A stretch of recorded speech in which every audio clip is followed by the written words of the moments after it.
High বন্ধুরা, আমি অঞ্জনা বলছি। বন্ধুরা, আজকের এই গল্পটি সম্পূর্ণ শুনলে তোমাদের ওটা অস্থির থাকবে না, কথা দিচ্ছি। শেষে গিয়ে তোমাদের ওটা অনেক হালকা লাগবে। তো চলুন আসল গল্পে চলে যাই। আমার শাশুড়িমা আমাকে গ্রামের বাড়িতে পাঠিয়ে দিলেন শ্বশুর মশাই এর সাথে। সেদিন হঠাৎ বৃষ্টি এলো আর আমি বাইরে ভিজে বাড়িতে ঢুকলাম। বুঝতে পারলাম শাড়িটা পুরো ভিজে গেছে আর খোলা চুলগুলো কাঁধের উপর নেমে পড়ছে। জল মুখ দিয়ে গড়িয়ে পড়ছিল আর ঠান্ডা বাতাসে একটা শীতল অনুভূতি হচ্ছিল। বৃষ্টিতে ভেজার অভিজ্ঞতাটা যেন একেবারে অন্যরকম ছিল। ঘরের মধ্যে মোমবাতির মৃদু আলো আর বাইরের বৃষ্টির ঝিরঝির আওয়াজ পুরো পরিবেশটাকে অসাধারণ করে তুলেছিল। শাড়িটা ঠিক করতে করতে আমি শ্বশুর মশাইকে বললাম, বাবা, জানালা আর দরজাগুলো বন্ধ করে দেবেন, নইলে জল ঘরে ঢুকে যাবে। আমার কথা শোনার সাথে সাথেই তিনি জানালাগুলো বন্ধ করে দিলেন, কিন্তু তার দৃষ্টি কিছুক্ষণ আমার উপর স্থির ছিল। তিনি কিছুক্ষণ আমাকে দেখলেন, সম্ভবত দেখছিলেন যে আমি পুরোপুরি ভিজে গেছি কিনা। আমি তার এই দেখাটা অনুভব করলাম, কিন্তু কিছু না দেখার ভান করে বললাম, বাবা, মোমবাতিটা নিয়ে উপরের ঘরে চলুন, যেন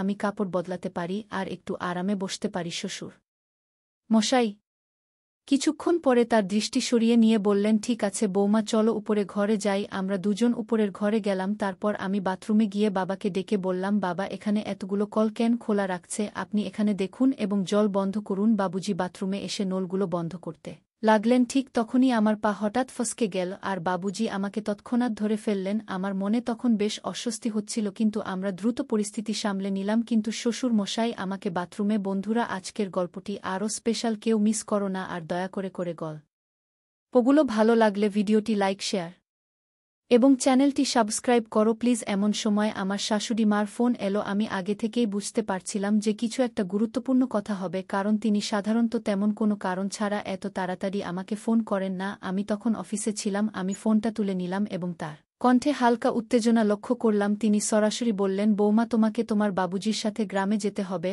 অনেক গুরুত্বপূর্ণ কাজ আছে। আমার শাশুড়ি মার কথা শুনে আমি একটু অবাক হয়ে গেলাম। আমার মাথায় তখনই ভাবনা এলো, কেন তিনি নিজে যাচ্ছেন না আর কেন আমাকে যেতে হবে? আমি শান্তভাবে বললাম, শাশুড়ি মা, আপনি এবং আপনার ছেলে কি একসাথে যেতে পারতেন না? আমারও অফিসের কাজ রয়েছে। শাশুড়িমা একটু গম্ভীর হয়ে বললেন, বৌমা, তুমি তো জানো আমি যখনই বাইরে যাই আমার শরীরটা ভালো থাকে না, আর তোমার স্বামী সবসময় নিজের কাজে ব্যস্ত থাকে বা তার বন্ধুদের সাথে মিলে মদ সময় কাটায়। ওকে বোঝানোর চেষ্টা করেও কোনো লাভ হয় না, তাই আমি তোমার উপরই ভরসা করি। বৌমা, তার কথায় একটা সত্যতা ছিল। আমার স্বামী সত্যিই তার বন্ধুদের সাথে সময় কাটাতে বেশি পছন্দ করত আর বাড়ির কাজের ব্যাপারে তার কোনো আগ্রহ ছিল না। পরিস্থিতি বুঝে আমি শাশুড়িমাকে বললাম, ঠিক আছে শাশুড়িমা, আপনি যেমন চান। শাশুড়িমা তখন শান্তভাবে বললেন, বৌমা, তোমাকে প্রপার্টির কাজ দেখার জন্য যেতে হবে, এটা খুবই জরুরি আর তুমি ঠিকভাবে সামলে নিতে পারবে। বাবুজির সাথে সোমবার থেকে বুধবার পর্যন্ত সেখানে থাকলেই চলবে। বৃহস্পতিবার কাজ শেষ করে তুমি শুক্রবার বা শনিবার বাড়ি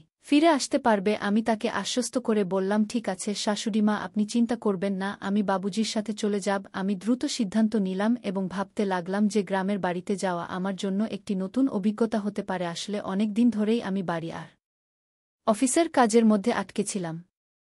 একটা বিরতির প্রয়োজন অনুভব করছিলাম। শাশুড়িমা ঠিকই বলেছিলেন, গ্রামের বাড়িটা বেশ বড় এবং সুন্দর ছিল। হয়তো এই পরিবর্তন আমার জন্য একটু নতুনত্ব নিয়ে আসবে। তো বন্ধুরা, এবার আমি আপনাদের আমার বাবুজির ব্যাপারে বলি, মানে আমার শ্বশুর সাইদের ব্যাপারে। আমার শ্বশুর সাই এর বয়স প্রায় ৬০ বছর হবে, কিন্তু এই বয়সেও তিনি বেশ শক্ত সমর্থ এবং পরিশ্রমী। আমাদের ব্যবসা শুরু থেকেই ভালোই চলেছে, তাই আমাদের পরিবারে কোনো কিছুর অভাব নেই। আমাদের বাড়িতে গাড়ি, চাকরবাকর এবং বড় একটা গ্রামে বাড়ি সবই আছে। আমার একটা মেয়ে আছে, তবে সে টেস্ট টিউব পদ্ধতির মাধ্যমে জন্মেছে। হ্যাঁ, আমার মেয়ে আমার স্বামীর মাধ্যমে জন্মায়নি, কারণ আমার স্বামী সেই সক্ষমতা রাখেন না। এই সত্যটি কেবল আমি এবং আমার শ্বশুর অংশাই জানে, বাড়ির অন্য কেউ, এমনকি আমার শাশুড়ি মাও এ ব্যাপারে কিছু জানেন না। যখন শাশুড়ি মা আমাকে গ্রামের বাড়িতে যেতে বলেছিলেন, আমি ভেতর থেকে একটু খুশি হয়েছিলাম। সেদিন রাতেই আমি পরের দিন গ্রামের বাড়িতে যাওয়ার প্রস্তুতি নিতে শুরু করলাম। এরপর আমি আমার শ্বশুরুম সাইজের ঘরে গেলাম। আমাদের বাড়িতে সবসময় একটি নিয়ম ছিল যে মহিলারা বাড়ির ভেতর মাথায় শাড়ির আঁচল রাখবে। আমাদের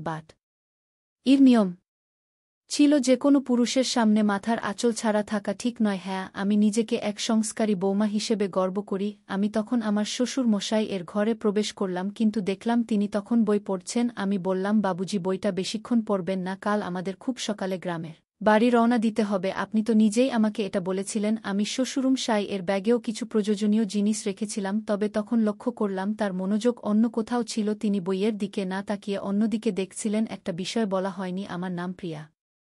আমি একজন সাধারণ কিন্তু আত্মবিশ্বাসী নারী যে একটি সুশীল পরিবার থেকে এসেছি। আমার বয়স ৩০ বছর, উচ্চতা ৫ ফুট ২ ইঞ্চি এবং আমি একটু স্বাস্থ্যবান। আমার গায়ের রং ফর্সা। আমি যখন শাড়ি পরি সেটা অনেকটা মডেল বিপাশা বসুর মতো স্টাইলে পরি আর প্রায় লোকের দৃষ্টি আমার দিকে আটকে যায়। আমি এসব বলছি যাতে আপনি আমার কল্পনা করতে পারেন এবং আমার গল্প পড়ার সময় আমার চেহারা আপনার মনে স্পষ্টভাবে ফুটে ওঠে। আমি একজন সাধারণ মেয়ে যে পরিবার ও সমাজের নিয়মের মধ্যে জীবনযাপন করছি, কিন্তু এইবারের গল্পে কিছু একটা আলাদা ঘটেছে, এমন কিছু যা আমার জীবনে এক নতুন মোড় নিয়ে এসেছে তা আমি কখনো স্বপ্নেও ভাবতে পারি নাই। আমরা দুপুরের পর একটু দেরিতে রওনা হলাম। আমরা গাড়িতে যাচ্ছিলাম আর আমার শ্বশুর মশাই গাড়ি চালাচ্ছিলেন। ট্রাফিকের কারণে আমরা সন্ধ্যা ৭টার দিকে গ্রামে পৌঁছালাম। সেখানে আমাদের একটি ছোট্ট সুন্দর বাড়ি আছে যা একটি ছোট পাহাড়ের উপরে অবস্থিত। যদিও পাহাড়ে অবস্থিত, গাড়ি সহজেই সেখানে যেতে পারে। বাড়িটি একতলা, চারপাশে সুন্দর পাহাড় আর ঠান্ডা।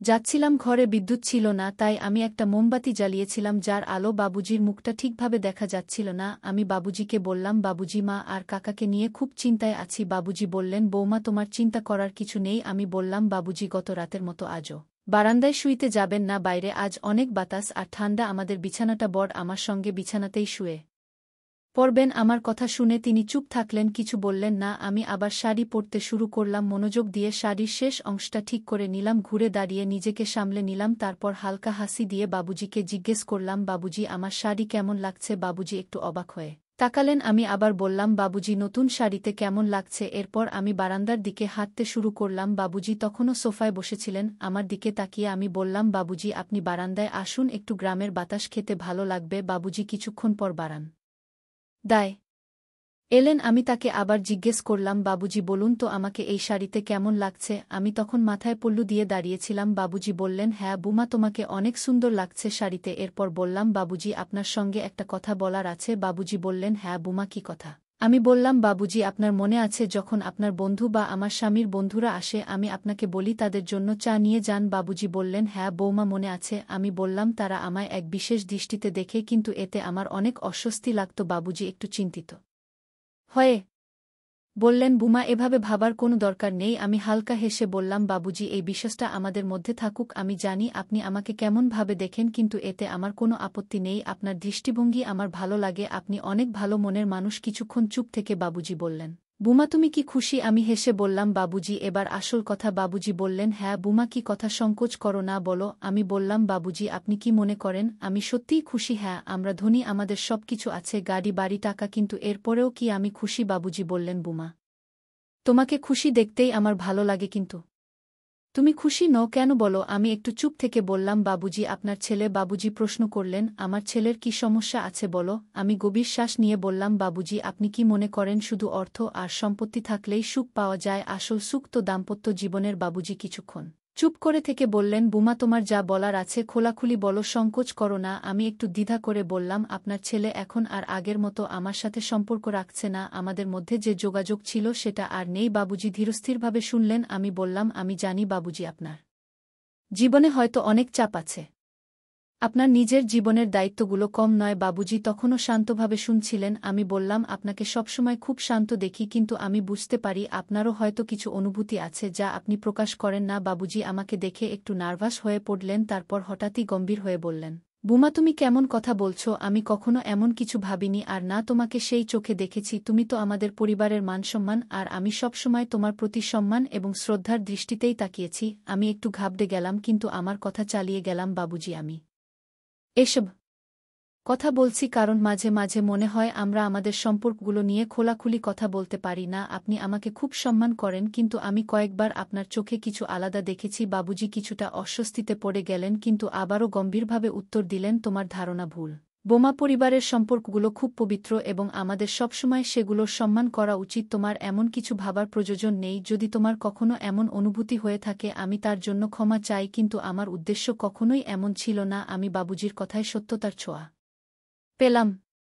তিনি সবসময় পরিবারের দায়িত্ব সততার সঙ্গে পালন করেছেন, আর হয়তো আমি ভুল বোঝাবুঝির শিকার হয়েছি। আমি মাথা নিচু করে বললাম, মাফ করবেন বাবুজি, আমি হয়তো কিছু ভুল বুঝেছি। আমার মনে হয় আপনাকে বুঝতে আমার অনেক ভুল হয়েছে। বাবুজি কোমল স্বরে বললেন, বৌমা, এই বাড়িতে তুমি আমাদের মেয়ের মতো। হ্যাঁ, আমি চাই তুমি সবসময় খুশি থাকো এবং এমন কোনো ভাবনা মনে না রাখো যা আমাদের সম্পর্ককে দুর্বল করে। বাবুজি বললেন। সেই মুহূর্তে আমার মনে হলো আমি অয়থা বাবুজি আর আমার সম্পর্ক নিয়ে ভুল ধারণা পুষে রেখেছিলাম। আমি নিজেকে প্রতিজ্ঞা করলাম, ভবিষ্যতে আমি কখনো এমন কিছু ভাবব না এবং সবসময় পরিবারের সম্পর্কগুলোকে সম্মান দেব। সম্পর্কগুলোর মধ্যে সততা ও খোলামেলা কথোপকথন অত্যন্ত গুরুত্বপূর্ণ। যখন আমরা আমাদের ভাবনা ও অনুভূতিগুলো নিঃসংকোচে ভাগ করে নিই, তখনই সম্পর্কের ভিত্তি মজবুত হয়। যে কোনো সম্পর্কের শক্তি নির্ভর করে আমরা একে অপরের প্রতি কতটা সৎ এবং আন্তরিক। কখনো কখনো আমরা আমাদের ভাবনা ও অনুভূতিগুলো লুকিয়ে রাখি, যা ভুল বোঝাবুঝি সৃষ্টি করতে পারে। যখন আমরা কারো প্রতি আগে থেকেই কোনো ধারণা বা মত তৈরি করি, তখন বাস্তবতা থেকে দূরে সরে যাই। এই বিভ্রান্তি আমাদের সম্পর্কগুলোতে অপ্রয়োজনীয় চাপ তৈরি করে। যদি আমরা আমাদের মনের কথা খুলে না বলি, তাহলে অপর ব্যক্তি আমাদের সম্পর্কে সঠিক ধারণা পাবে না এবং ভুল সিদ্ধান্তে পৌঁছাতে পারে। তাই একে অপরের সাথে খোলাখুলি কথা বলা অত্যন্ত গুরুত্বপূর্ণ। এতে শুধু আমাদের অনুভূতিগুলো পরিষ্কার হয় না, পাশাপাশি অন্যজন আমাদের অবস্থান ও চিন্তা ভাবনা সম্পর্কে সঠিক ধারণা পায়। সৎকথোপকথনের মাধ্যমে সম্পর্কের বিশ্বাস ও বোঝাপড়া বাড়ে, যা আমাদের একে অপরের আরও কাছাকাছি নিয়ে আসে। সম্পর্কগুলো সফল করার জন্য কথা বলাকে সর্বোচ্চ গুরুত্ব দেওয়া উচিত। তো বন্ধুরা, এটাই ছিল আমাদের আজকের ছোট্ট গল্পটা। কেমন লাগলো জানাতে ভুলবে না। আরও মজার রোমান্টিক গল্প শুনতে চাইলে ভিডিওটি লাইক, শেয়ার এবং চ্যানেলটি সাবস্ক্রাইব করতে এবং বেল আইকনটি ক্লিক করতে ভুলবে না। ধন্যবাদ।